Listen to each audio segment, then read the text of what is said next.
Hello.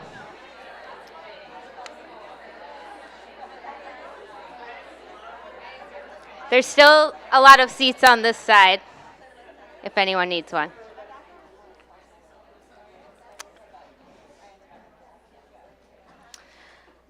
Thank you, everyone, for being here. My name is Shauna Lipton, and I am chair of the MA in Critical Studies program here at PNCA. We would like to start this event by acknowledging that the room we are in rests on the traditional village sites of the Multnomah, Clackamas, Clackamas, bands of the Chinook, Tualatin, Kalapuya, Molalla, and other tribes who were the original stewards and protectors of these lands. We also acknowledge the systemic policies of genocide, relocation, and assimilation that continue to impact Indigenous people and communities today. Thank you to MK Guth and the MFA in Visual Studies program for co-sponsoring this event, and to Jesse Spies-Warner and Aaron Dendrink for helping with the arrangements. Since everyone here tonight is clearly interested in exceptional writing, I will let you know that we are now accepting applications for a new low-residency MFA program in creative writing, and the first residency will begin in July 2019. Anyone interested in more information about the faculty or curriculum can speak to Jay Pointeri after this talk, and he is right there. Now, it is with great excitement that I introduce our speaker tonight. Krauss is a Los Angeles-based writer, art critic, and editor whose novels include I Love Dick, Aliens and Anorexia, Torpor, and Summer of Hate.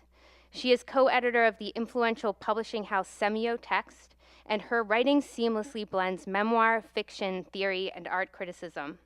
She has taught creative writing and art writing at the European Graduate School and been a visiting professor at the Art Center College of Design, the University of California at San Diego, New York University, the San Francisco Art Institute, and the Los Angeles Contemporary Archives. Her most recent books include After Kathy Acker, a literary biography, which reflects her formidable talent writing about the lives of women, especially cool, messed up, genre-defying female writers and artists, and Social Practices, which is a collection of wry provocations and incisive observations about contemporary art, some of which she will be discussing with us tonight. Please join me in welcoming Krauss.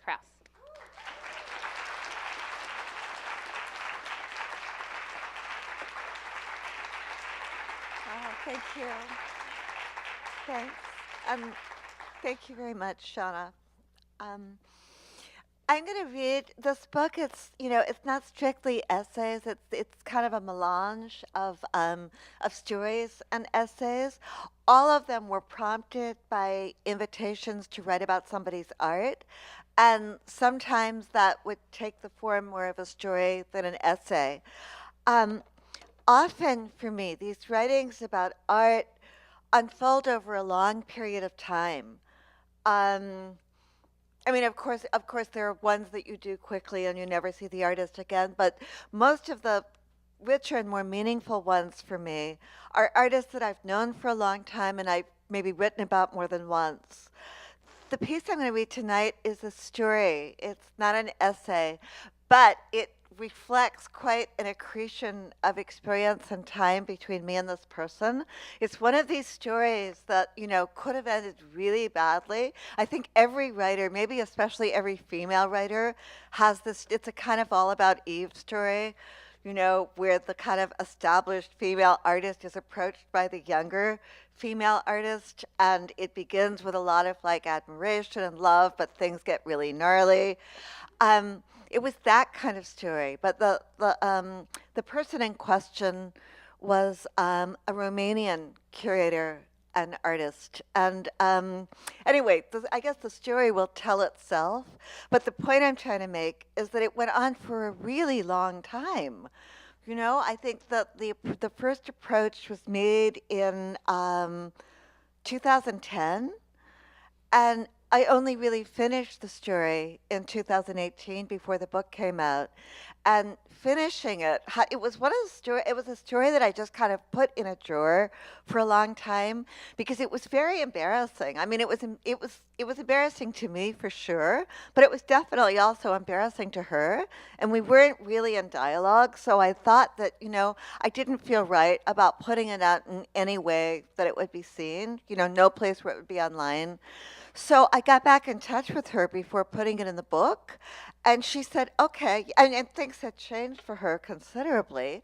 And she said, okay, yeah, I'm fine with that, but you have to let me write the postscript. So, I mean, after all this time, it actually ended up being a kind of collaboration. The story is called Face.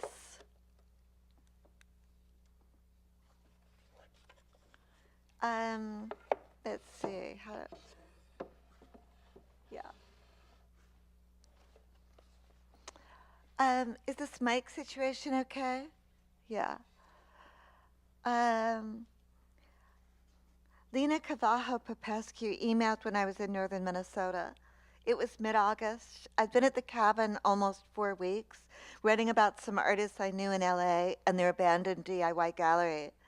Now that I'd finished, I was getting ready to drive 2,000 miles to go home to LA. It was beautiful there, but unless I was writing, there was no reason to stay. For the last 3 summers, I'd rented the place from an elderly widow who lived 2 states away. She can't use it anymore, but can't bring herself to sell it. It sits alone above South Twin Lake at the end of a rough quarter-mile road through a forest. Days there that summer were mostly sublime. With no working internet, TV, landline, or cell service, time was an empty space to be filled.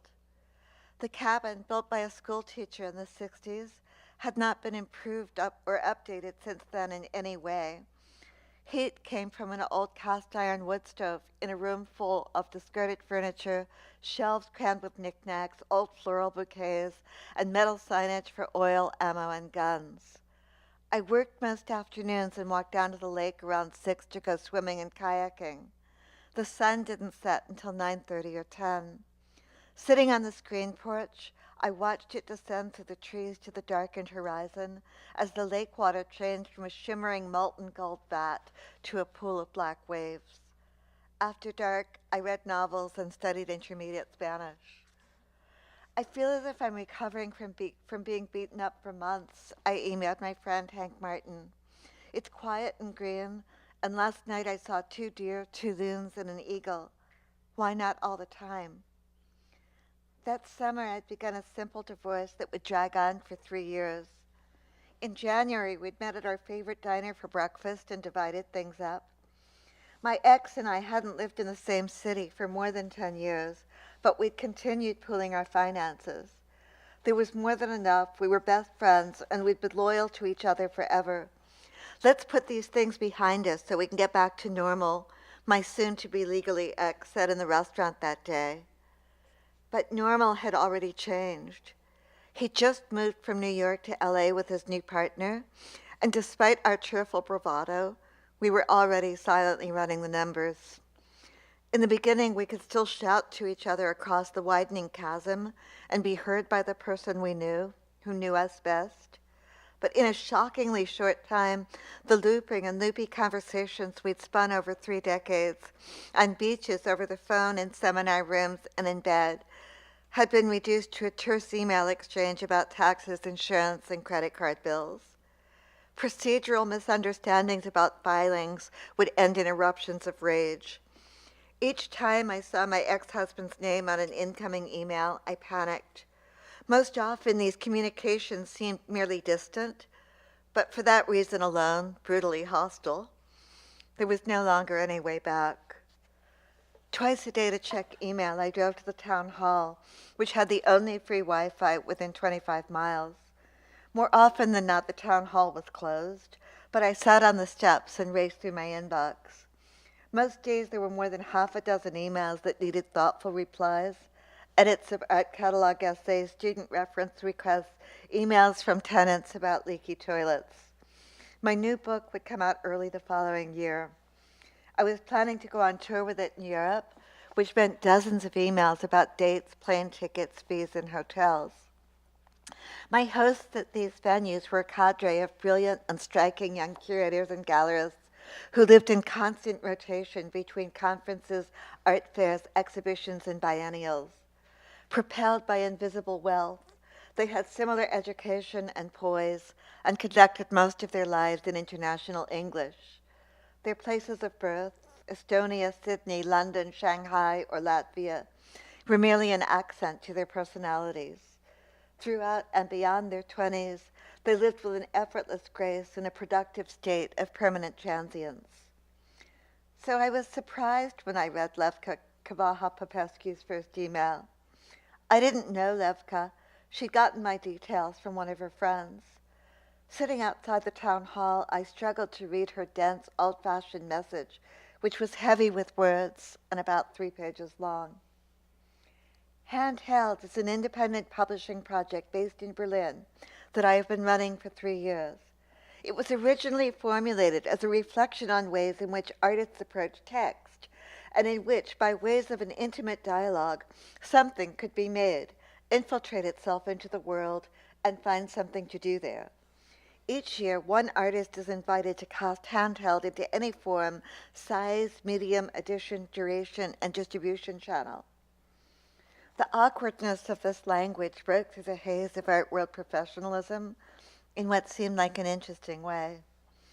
Although she described former art projects such as a Leporello, an intervention that existed only as documentation, and an audio piece based on found text, I couldn't make out what they were, much less what she was proposing. She had an odd name. Popescu was clearly Romanian, but Kavaha? It sounded Arabic, possibly Albanian, Turkish, Kazakhstanian, Macedonian, but now she lived in Berlin. She wrote a lot about fees, budgets, and schedules, but I couldn't tell if she belonged to an institution or was acting alone.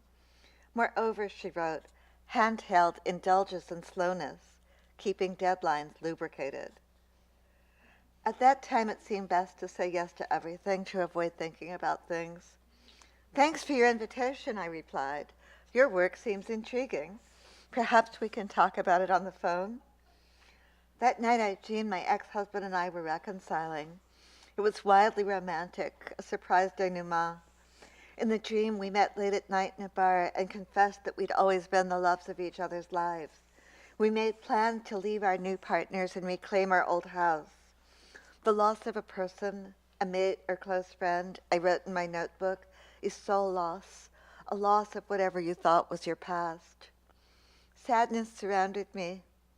Driving around the Iron Range towns of northeast Minnesota with my dog, the quaint, shabby houses stood like artifacts of another world. Built by the mine companies with timber and flooring shipped across the Great Lakes from upstate New York, they were for sale for the price of a car, crying out to be saved. 2 days before I left for LA, Levka and I Skyped. Sitting outside the town hall, I strained to make out her fluent but heavily accented English. She was also fluent in Swedish, Romanian, German, and French, she said. After a long conversation, I still didn't know what she actually did or what she wanted from me. Her tone was official, as if she was speaking administratively on behalf of an institution, but one without any particular goals. If anything, she was administering a state of confusion, though in a sincere and likable way. She seemed to think an idea for a project would emerge between us if we discussed it enough. This didn't sound great. Since my goal at the time was to book up the tour and get paid, I suggested a stop in Berlin, a reading, a talk. She could publish or post something out of my book and call it another Handheld. When you're driving back to LA, traffic thins out after Fargo. South of the oil field through North Dakota, I-94 travels a parallel world of tall grass and sky. Small towns with names like Dickinson, Beach, and Medora sit off the highway, suspended in time. 2 blocks of bars, a feed store, a diner. At the edge of each town, rail tracks crisscross in front of ancient grain elevators. Puffy towers of cloud loom overhead. It's either just rained or it's raining. The towns looked like they could be swept off the face of the earth at any time. I stopped at the Angler Inn just before dark and exchanged $40 for the Wi-Fi code and a key. Levka had sent a follow-up email. Hi, it was a pleasure speaking with you. Sorry for taking so long. I just finished your book. Such a beautiful text. I would very much like to hear about your relationship to each chapter. I would, of course, be more than happy to publish one of them as a handheld if you would be interested. But at the same time, I was thinking that since handheld usually is something that grows over a long period of time, and is at least as much concerned with the process of looking for that something and the something to do of that which it becomes the handheld, it would be a shame, perhaps, to reach already a decision so early on. Do you think it would be possible to delay a conclusion for a while? In the meantime, I could send you the previous handhelds, 1 and 3, 2 only as documentation of documentation.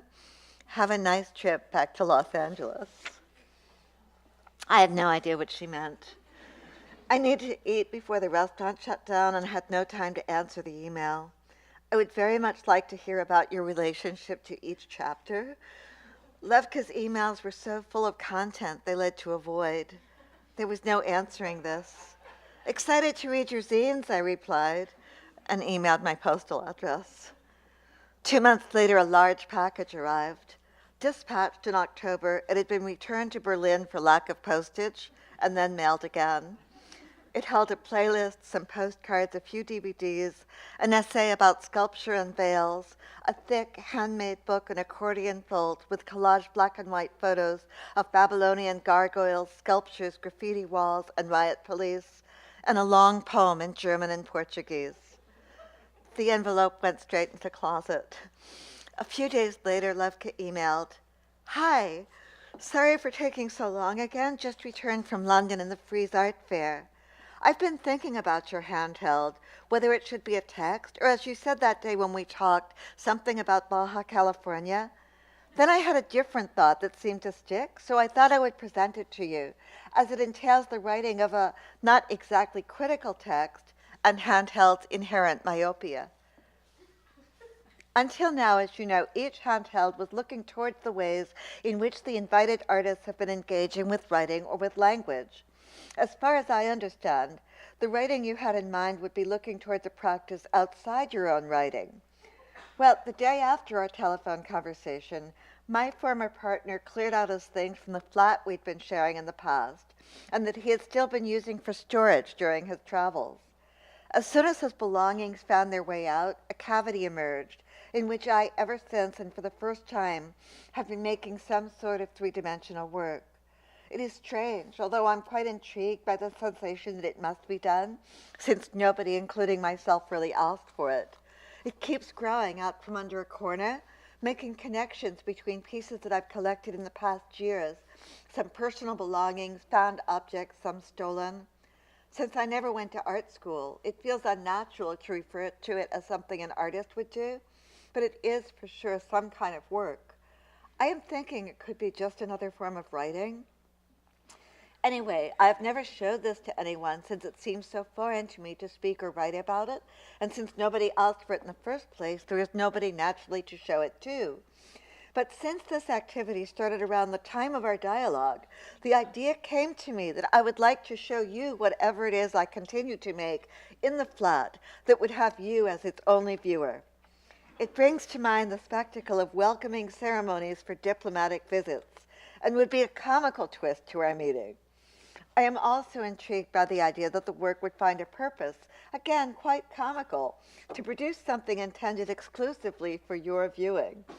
Was thinking it would be nice if you, as its only viewer, would write a review. A bit unorthodox, perhaps, but what do you think?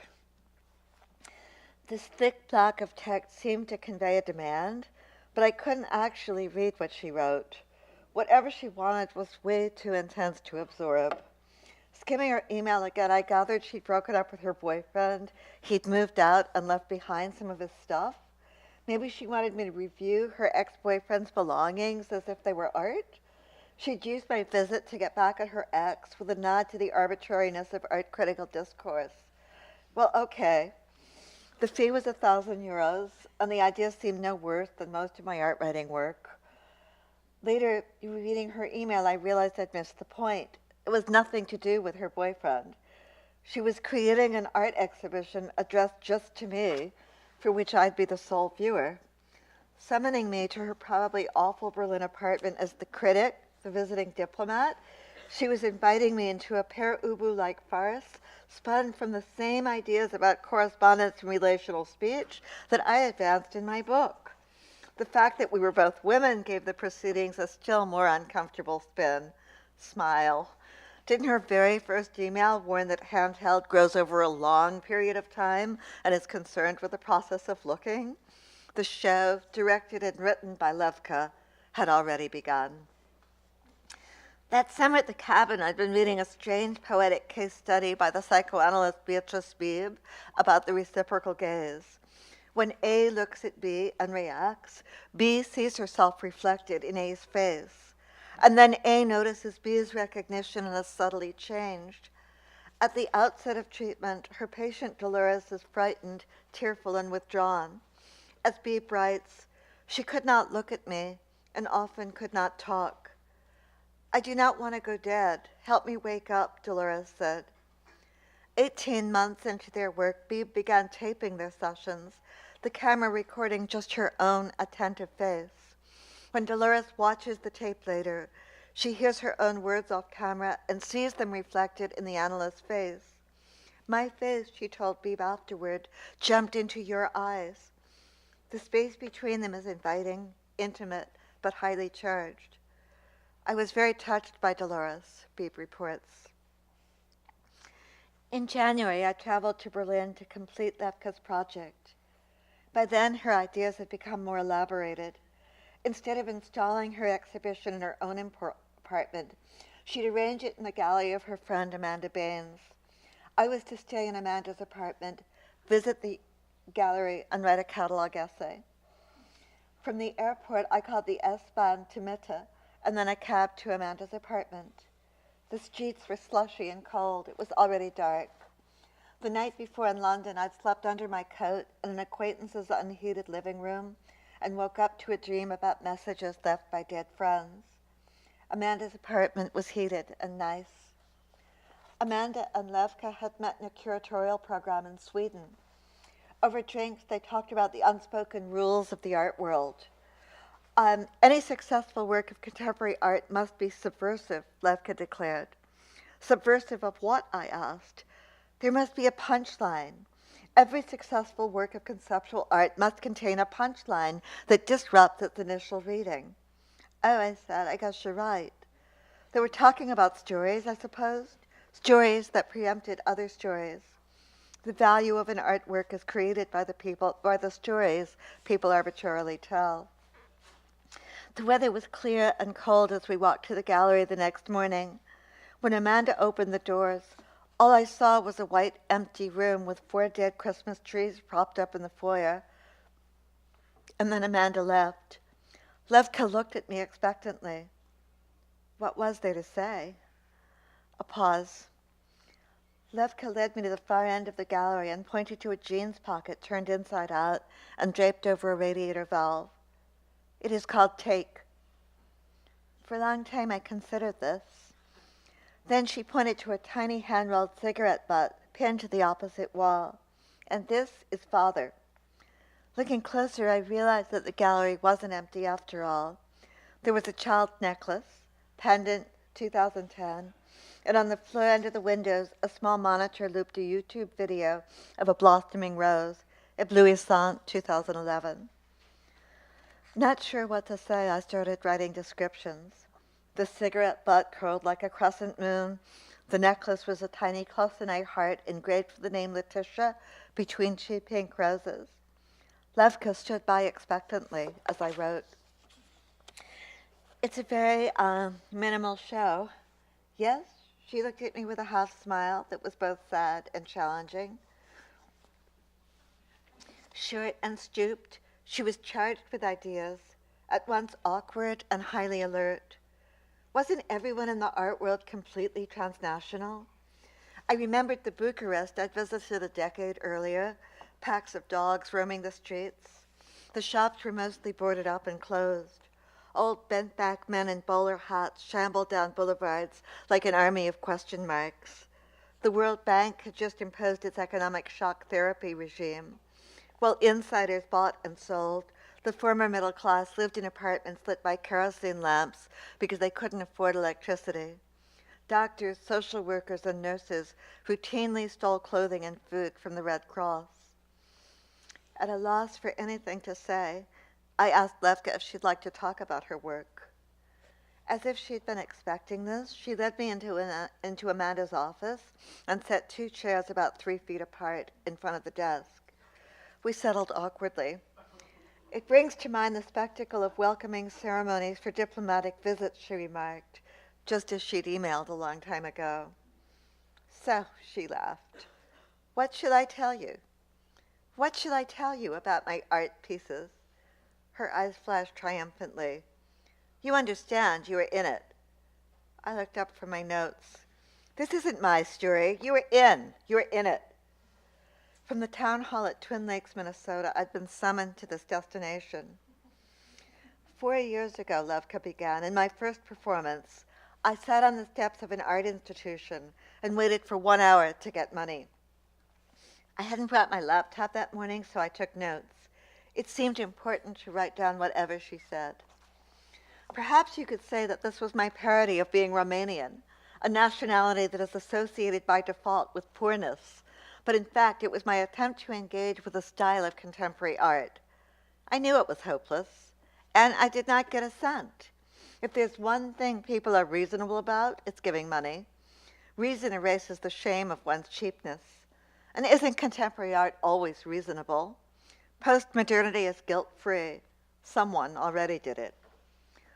Putting something into an exhibition space is a strange thing. Why would the space need something? Is it stupid? It's like letting a coin drop without looking.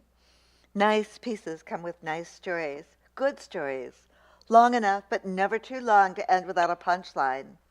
A title may pose as nonsense, but language is never too far away, ready to rescue the work from the chaos of chance.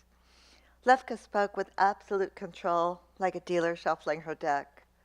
You should never trust a story, especially one told well. I would like to tell you this, and I would like you not to think about it as something from my past. My past? Anyone's. But to be precise, it was 1989, the day before Christmas. I was too old to believe in Santa, but still wanting to. I committed myself once more to hiding in bed and sneaking out to see what had been put under the tree that morning. I was conscious about what was expected of me as an audience. But that year there was no tree, just a few things hidden under a tablecloth. It had been arranged to put an end to make-believe once and for all. Peeking under the tablecloth, I felt ill, understanding the implications. The show was over. I had been had. My mother said we were not doing Christmas this year. People were being shot outside. I turned the tablecloth into a banner. The only old man who dropped by to say hello that Christmas was Nicolae Kosciuszko, and he was being tried in a kangaroo court and shot in the head on replay on national TV. We had him for breakfast, lunch, dinner, etc. History was being re-edited on TV every day. Each day we'd find out a little bit more about how it had really been. There was no glory in these revelations. There was just poor us. We had been had. So what should I tell? What should I tell you about my art pieces? I was in my dark apartment, a cave where art began like the ones at Lascaux, wondering what I would put into this exhibition. Take as a gesture for using whatever you have or have not. The show was made using things that I had or found, like the trees. Inside the pocket are some brown coins. In all currencies, copper is the lowest denomination, the least that you need to get into the game. In my performances, I have stood outside of institutions like a beggar. I am Romanian, you know. I can always speak the language of the EU beggar. And copper coins are what you give to beggars. In Sweden, they were getting rid of the copper coin while I was there. The new lowest denomination was to be silver. They were also deporting the Romanian beggars. So, the last time I was there, people were still begging, but they'd become passive beggars. They were just sitting, not asking for money. They did not want to risk being deported, just sitting or standing on the steps or in the streets. And the Swedes, because of this change in their currency, were giving copper coins to these beggars. In Sweden, people never give anything, but the coins were about to become worthless, so they gave them away. Borrowing and begging. The coins have such concrete value, but in art, everything is fluid and subjective. Value is never clearly expressed. It is understated. You can smell it. It's a choreography everyone engages in, but no one speaks about it. The pocket, like all things in this room, is a gesture. There were things I could not get rid of. I found it hard to bring them in here. These were things I could not give away. The heart necklace, I received it as a child. It was a present from my mother's boyfriend while we were still living in Romania. When he came and gave me this, I thought, who is it for? Letitia wasn't my name. It was maybe Swedish or Spanish or French. EU before EU, I really don't know. Unconsciously, I leaned in and spoke, assuming my role. Letitia was an approximation of your name. It was almost, but not really you. You go to a new place, you get a new name. You bloom into Letitia. It's almost like saying you can become this, whatever you. The boyfriend had fled back to Stockholm before Kosciuszko's fall. A year later, in 1990, my mother decided this was our chance. We could leave without risking our lives. The boyfriend was just one of her old lovers, and they only stayed together for a few months after we arrived. The idea of the self. Moving from Romania to Sweden, it was the first breakup with the idea of the self. In Sweden, I attended a German school. It was only upper middle class kids who attended that school, and we were not that. In Sweden, to support us for the first time, my mother had to do manual work. In Romania, we'd been among those who would not hesitate to call themselves intellectuals. And so in Sweden as a child, you discover that your identity can change arbitrarily at any time. Yes, there are some people who have this experience and become more attached to their identity. For me, it was the opposite. My mother refers to the past all the time, but for me, the past is just another presumptuous idea. The pendant refers to a strangeness, a mistake, the way something can be almost, and how it then gets stuck. The roses on the pendant stop when they're in full bloom, just like the roses in the ripped YouTube clip. It's such a generic, predictable image of becoming. It performs the blooming to the same point as the pendant. It stops where the roses on the pendant have stopped. No death, no decay, happy ending. Looking at this, I was thinking about production in the art world, trying to resolve to make something on my own behalf. The blooming dramatizes the process of making, and in my case, of becoming an artist. The flower makes itself during the loop, but it's actually you who is becoming ready. A lot of art is made conceptually in advance. You know how it's meant to work. But here there's no punchline. You are in it. You lose yourself in the distance. You cannot step outside the composition. And this sense of anticipation is connected very much to the trees.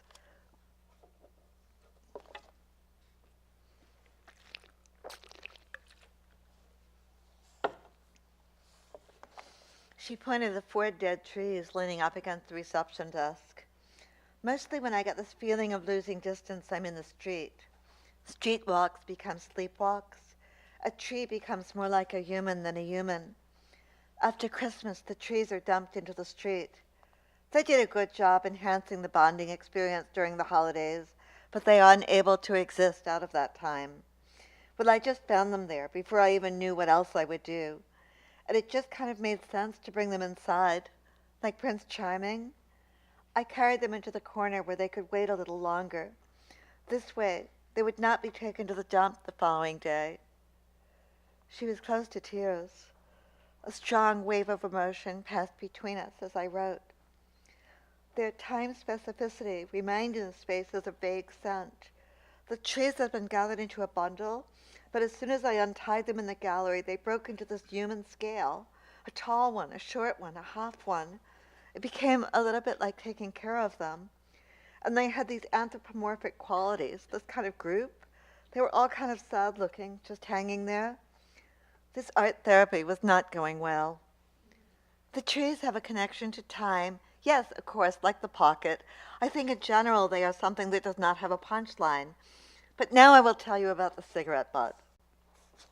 I was in Dusseldorf doing an internship at the Kunsthal in 2008, and I had brought cheesecake for the staff on my last day. And that day, the well-known curator, Caspar Koenig, showed up, and as the director he was meaning to see was not there, he ended up joining us for the cheesecake session. There was no smoking allowed in the museum, but because he was there, an ashtray was found. And basically, he just rolled a cigarette and smoked it. The cigarette was his duration for being there. At the end, he'd been talking about what he was working on, but at the end, he asked me, "So what are you going to do?" Because he knew it was my last day. When he left, the rest of the staff left too. I was alone there with his remains in the ashtray. I had just moved to Germany with my diploma and all that, and had been looking envelopes for the last 3 months. When I left, I took the cigarette butt, wrapped it in a napkin, and put it in my pocket. The question is, what triggered me to take the cigarette? It's very clear. You position yourself in relation to power. Obviously, as an object, it has no value. But it was, in a way, the fun of taking a piece of him and keeping it, the ridiculousness of the gesture, offset by the great care with which the object carrying his DNA was encapsulated. The gesture was a compensation for being forced into the violence of the question, which Barth writes about so well in The Neutral. And then father or papa in Romanian means bye-bye. It was sort of an answer. Or maybe a punchline. The only punchline here is that there's no escape from the composition. While I was putting this exhibition together, my mother told me that she actually wasn't sure about who my father was. The cigarette butt was then framed so it could, in theory, be used for future testing. These objects refer to things concerning identity, but they don't really mean anything. Still, I had to keep the cigarette butt. The objects are serious, only because they're so generic and standard. And then abruptly she stopped and stood up. When I looked down at my watch, exactly 50 minutes had passed. That was the end of the piece as I wrote it. But here's the coda that she sent back to me just before I published the book. It's called Coda, Levka Replies, Round 1. Levka was arched over her computer. No way she could use this, she had tried. Ever since she worked for the art star Young Bo, whose success relied on careful orchestration and periodic upscaling of his family story as epic installations, Levka did not consider her background as a legitimate source for her work. And now that it had seeped through the review she had commissioned from the writer, her life story had become ill-proportioned brutalism. In fact, the whole text was a misunderstanding. How could something so literal be this far from accurate? She could not make sense of it. This was not her voice, although she had said all the words. Couldn't she at least have her dancing in a banana skirt and let her be a caricature? She was sweating heavily. Maybe the thyroid was to blame for the embarrassing moment of confession in the gallery's back office. Her real problem with the text was not that it was too revealing, but that it seemingly lacked its writer. And after all, the writer was what it had all been about, ever since she had set eyes on her book on the shelf at Amanda's gallery and was lifted by its shameless admittance of failure. Comedy at its best. When she arrived in the emergency room during one of the thyroid episodes, she wept in front of the male doctor and was immediately sent to the 13th floor, where they accommodated the psychosomatic department. The book gave her the confidence she had lost in displaying emotion. Hence, she didn't hesitate to offer her plaguing honesty to the writer. Up until then, she'd assumed the seriousness she applied in every step of the project to be an asset, and she thought her stilted style was merely conveying this commitment, a respectful delay or lumping together of words that disregarded the overall flow. Instead, it seemed that it had created a strange character, a foreign woman. Her idea of a twist was that the review would be published using the writer's regular distribution channels. Without this interjection, the text seemed a mere commissioned piece. Amanda was pleased with Levka's proposal to host the writer at the gallery. Levka, in turn, was happy to promote both the writer's new book and her friend's professional efforts. She had even told Amanda that maybe this would create some envy on behalf of some power players.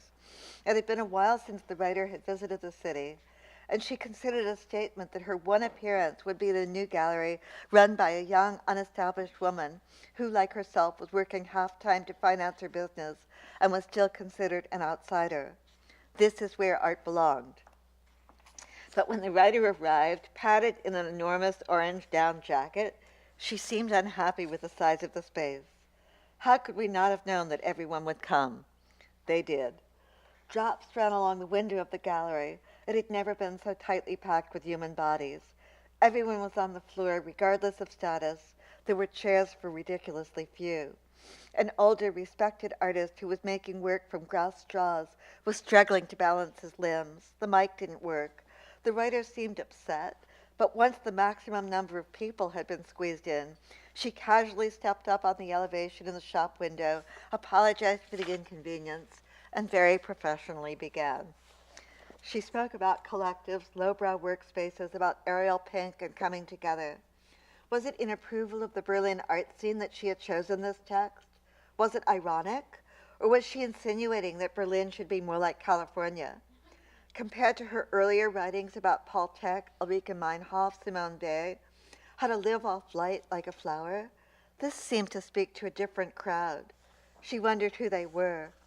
The new tone of language seemed more mainstream, more journalistic, naive. The recent recession had affected Berlin enormously. It hadn't sorted the wheat from the chaff, as some had hoped, but rather made it more brutally clear whom the power belonged to.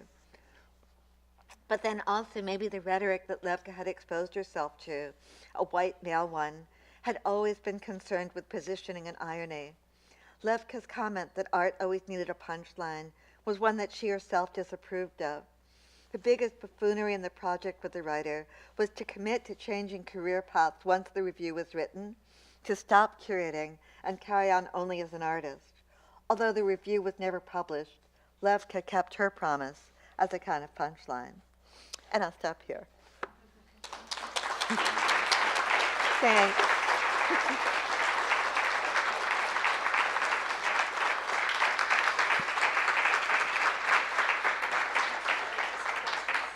Yeah. So we have time for some questions. Who's first?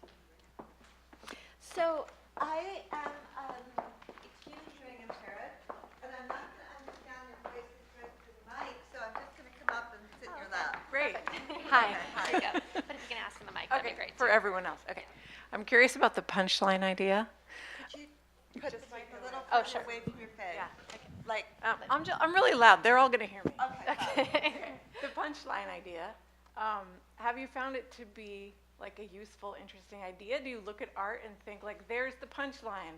Is it kind of a joke idea? Like, you've been thinking about it for a while. I mean, I see where she's coming from. I see where she was coming from with the thing about the punchline, because for her, the opposite of art that has a punchline is art that's immersive, where everyone is implicated and you can't get out of the frame.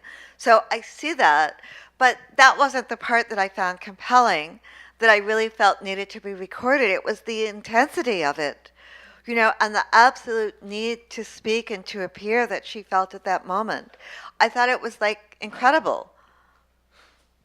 I mean, also, it blew out of the water this illusion that everybody is the same now, that everyone is completely transnational, and that history has been completely erased, at least from our little bubble within the art world. I mean, here's somebody coming with this enormous baggage of history.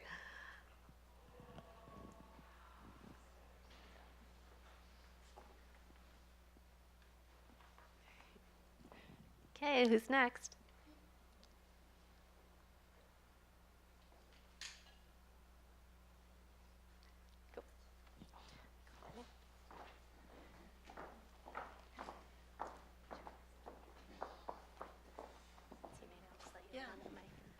Hi. I was just wondering how it felt to write about your perception of a person like that so publicly, and having people that you've never met that, like, read how you saw this person and how they might think about you. What's that like? Well, I mean, that's kind of what a writer does, right?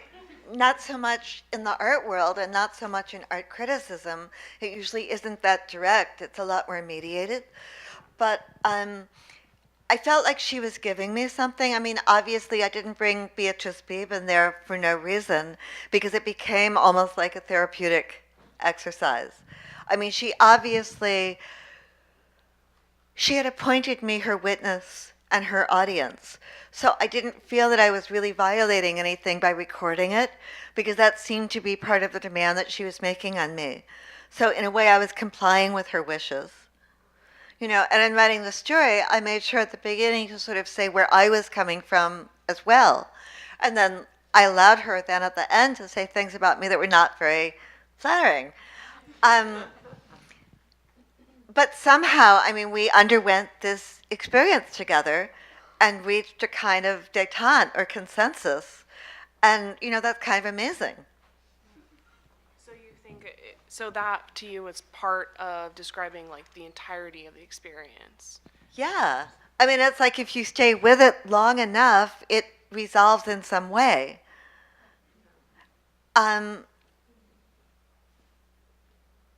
So yeah, recording it was like definitely, that was my role in the encounter.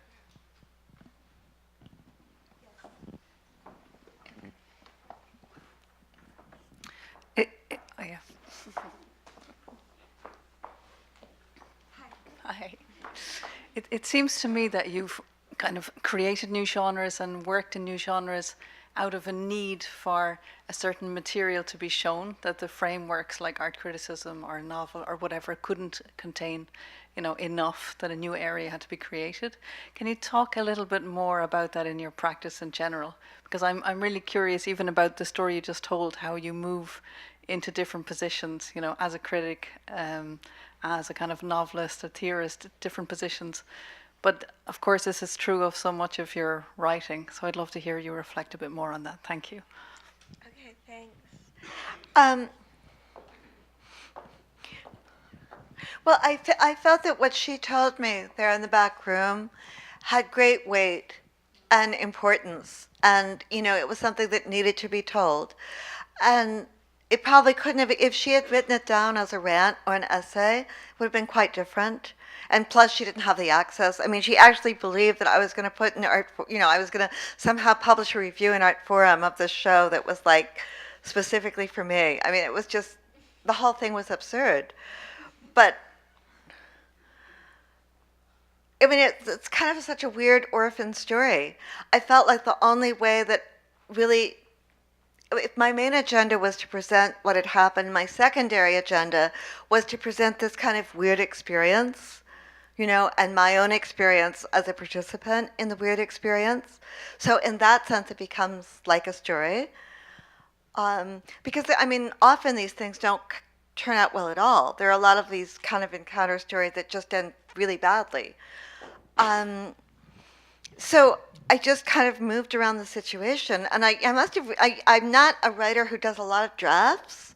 You know, I think a lot before I start writing, but then once I write it, that's kind of it. You know, I'll go back a little bit, but not that much. But this thing, I must have written like 6 drafts over 4 or 5 years. It was like a really long time, and it was finally the decision to put it in the book and send it to her that made it possible to finish.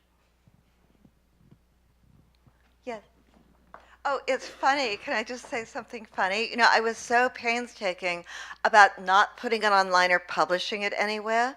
I happened to read it once in New York at Printed Matter at a little bookstore reading. Her boyfriend was there. So she'd heard about it anyway.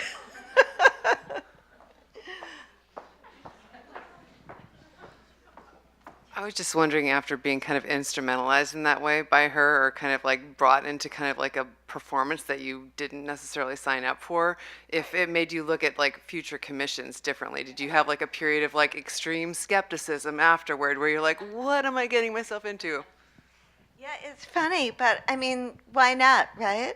It's actually, I mean, the art world is so boring and humorless most of the time that if somebody proposes a kind of semi-dangerous and high-stakes game, who wouldn't want to play?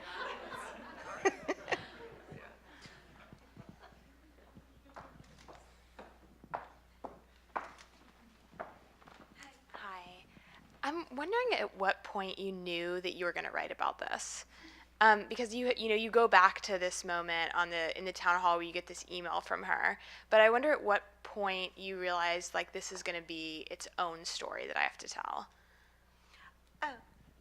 Well, I mean, I did try and comply, giving her what she wanted, and I did think it never occurred to me that she expected me to put it in art forum. I thought she wanted a catalog essay, so that was what I wrote. You know, I thought that I was writing I wrote a version of this, and I gave it to her, and thought that this was a pretty reasonable catalog essay. Often when I write about an artist's work, I have conversations with them, and often I quote our conversations in the essay. So I thought like this was all within the original game, and I would send it and she would send me a check and we'd all go away happy. But it didn't happen like that. I never heard from her again. I never got paid. And I was just left with the material. So that kind of, that was like, ugh. So something about that kind of incompleteness made me keep going back to it to find a way to finish it.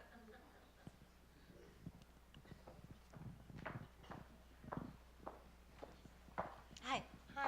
Why do you think she chose you? Why do you think she reached out to you? What do I think, what? That she reached out to you instead of some local Berlin writer or some, why? Because she saw something in my work that Why? she related to, and also because my third novel was set largely in Romania. Torpor, the third novel in the I Love Dick trilogy, the couple are traveling in Romania right after Kosciuszko. So she knew that I knew. She knew that I would understand.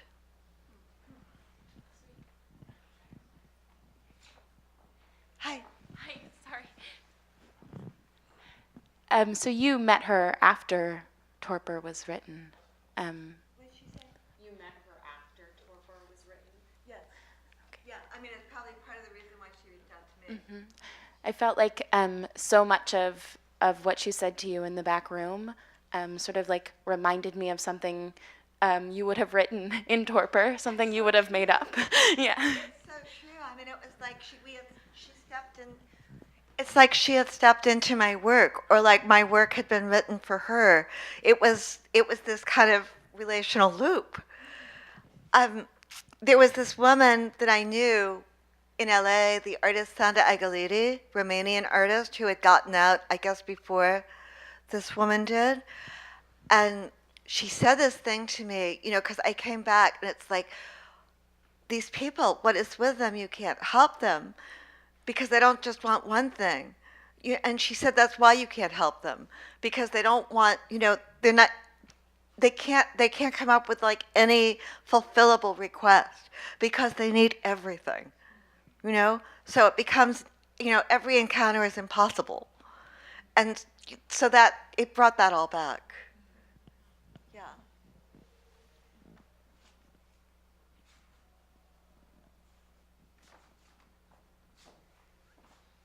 Any other questions, comments, or discussion or questions and comments about art writing in general? Yes. I'm sure you see a lot of art all the time, and I'm curious how you know this is something I need to write about. Very, very rarely. But yeah. I just read about Henry Taylor's show at Blum and Poe for Freeze, and so that show was in 2016, and I felt so strongly at that time I need to write about this, and I went back to see it again, and then I never did. Time went by, so like I finally did 2 years later. More often though, it's like the artist will approach me, and if I like the work, and it just seems like a good fit. Although less, I'm going to stop for a while. It's very absorbing to write about people's work. I mean, it's a big commitment.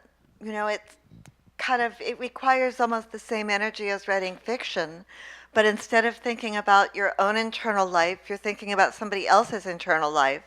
I mean, it's almost like you're sort of trying to be their mirror their internal life and give it a language, because visual work doesn't have a language. I mean, in order to give it a language, you have to get inside it. So if you do that forever, then or I figured if I do that forever, I'll never write another novel, and so I'm going to stop for a while.